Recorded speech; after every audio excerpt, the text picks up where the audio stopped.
बघा, ते दोन युवराज त्या ठिकाणी परवा एक कुठला तरी शो करत होते.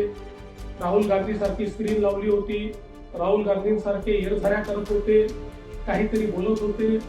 आणि मला कोणीतरी सांगितलं, म्हणत त्यांनी असं म्हटलं की या ठिकाणी मुंबईमध्ये चांगल्या प्रकारचे शौचालय देखील नाही.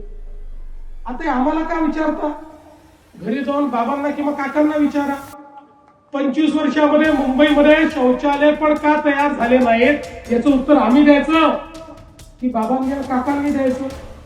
पण खऱ्या अर्थानं आपण एक लक्षात घ्या की आज या ठिकाणी जो वचननामा आलेला आहे त्यात वचनही नाही आहे, त्यात नामाही नाही आहे, त्यात काही होणारही नाही आहे.